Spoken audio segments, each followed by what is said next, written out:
A number of comments have objected to you using the general term the West, and they want you to be more specific because there is no monolithic bloc called the West. It is an unfair generalization, they say. You know, it's strange, if you think about it. It's strange that you don't want me to call you the West. You don't want everyone to be lumped together under that term. It's not my term, it's your term. I didn't come up with it, you did. You call yourselves the West. Western civilization. We all grew up hearing about how wonderful the West is. Western achievement, Western thought, Western enlightenment. You're happy to take collective credit as the West for whatever you think is good. But for the bad things, you want to disassociate yourselves from it. When you're talking about the bad things, then you're like, whoa, what West are you talking about exactly? Who do you mean by the West? The way you people tell the story, people like Douglas Murray or Jordan Peterson or Sam Harris or Richard Dawkins or Hitchens, Christopher Hitchens, all these types, you would think that every European on the continent participated in painting the Sistine Chapel. Everyone painting in shifts. All of you collectively invented penicillin, from the telephone to airplanes, from the cotton gin to the microchip. You all did that as one gigantic team effort. We, the West, abolished slavery. We, the West, gave women the right to vote. We, the West, developed modern technology. You like being called the West then, but just bring up just one of your innumerable atrocities, and then everyone starts looking around. Who, me? Oh, you must have me mistaken for some other person, some other West. Shaggy. It wasn't me. My forefathers didn't own slaves. My forefathers didn't slaughter the Native Americans. My forefathers were just poor, innocent peasants. I have nothing to do with it. Innocent as can be. You want to take collective credit, but you want to individualize blame. But you'll say that Isaac Newton, for example, is a product of the West. Michelangelo was a product of the West. Mozart was a product of the West. Leonardo da Vinci, Thomas Edison, Steve Jobs, they're all products of the West. But somehow your villains are all bastards. Illegitimate children that you don't want to claim. No. Hitler was your child. King Leopold was your child. Harry Truman was your child. A man who killed more people in a matter of seconds than anyone in the history of the human race. And not to mention every American president after Truman. From the Korean War to Vietnam to the dirty wars in Central and South America to Panama, the first and second wars in Iraq, Somalia, Afghanistan, Libya, Syria, and before Truman. I don't think that the United States has had a single decade in its history when it wasn't slaughtering some people somewhere in the world. These are all products of Western civilization too. But anytime these crimes get brought up, you deny collective responsibility. I mean, if I try to list all of your crimes, I can't even remember them all. But if I try to list just the ones that I can remember, your battery will die before I can even properly get started. I saw a video the other day of Amr Suleiman. And he was asked by some lady, some woman, who asked him, why don't Muslims condemn acts of terror by Muslim criminals? And he was trying to be patient, his style. He was trying to be kind. He was smiling, a very forced smile. And he said, no, Muslims always condemn these things. But why don't you condemn when one of your people murders Muslims in a mosque? And of course he has a point, but also, of course they don't. Of course you don't condemn those things. You've got statues of Winston Churchill, who starved millions of Bengalis and who used poison gas on the Kurds.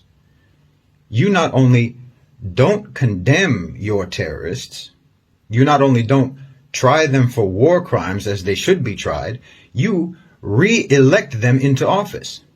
Not just elect them, re-elect them. And you deny any responsibility for their atrocities.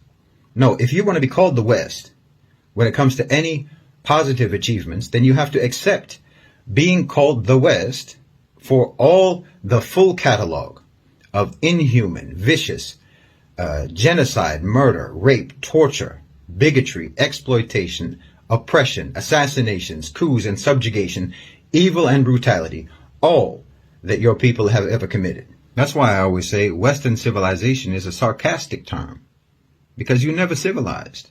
And, we made cool stuff is not a defense. Your approach to morality is, let's not and say we did. Let's not be moral, but say we are. You think that righteousness is denying the evil you do, not stopping yourselves from doing the evil. As long as you say you don't do it, or you call it something else, then somehow you're not evil when you do evil, as long as you don't admit it. It's upside down world. Every day is backwards day in the West. Bad is good, wrong is right. It's no surprise that you think that a person should be called whatever pronoun they self-identify as, because that's what you've always believed. That's what you've always done. You self-identify as virtuous, as moral, as righteous, freedom-loving, tolerant people, even though you have never been that, and no one in the world sees you as that, but still you insist that that's what we call you. You insist that we deal with you as if that's what you are. You've always believed that the whole world should participate in your self-delusion. So of course you came up with this idea that a man should be called a woman and treated as a woman if he believes that that's what he is, or a woman a man. This isn't new with you. It's always been the way you believed. It's always been the way you functioned in the world. That you believed that you had the right to defy objective reality, and that your own victims had no right to define you. No matter what, you insist on your own blamelessness. And I'm telling you, how on earth do you expect to ever stop doing blameworthy things if you think that you are immune from blame no matter what you do? Yes, okay, your forefathers were probably poor peasants. I agree with you. They didn't participate in the crimes of the West. They didn't participate in colonization or imperialism. But then they also have no reason to take pride in the achievements of the West either, and neither do you. They were victims of the West in their own way, and so are you. If you want to disassociate yourself from the crimes, then disassociate yourself from the achievements, and realize that you and your forefathers and your ancestors were all abandoned and betrayed and duped by propaganda about Western civilization. No one ever cared about your development or your forefathers' development. No one ever cared about your welfare or your forefathers' welfare. No one ever cared about your upliftment or theirs. No one ever cared about your life. Not yours, not your forefathers, not your ancestors. And the West doesn't care about you now. But here you are defending it, like you have no self-esteem, like you have no pride.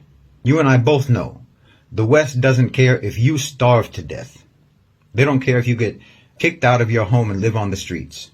If you spend the rest of your life drowning in debt, they don't care. If you fry your brains on drugs, they don't care.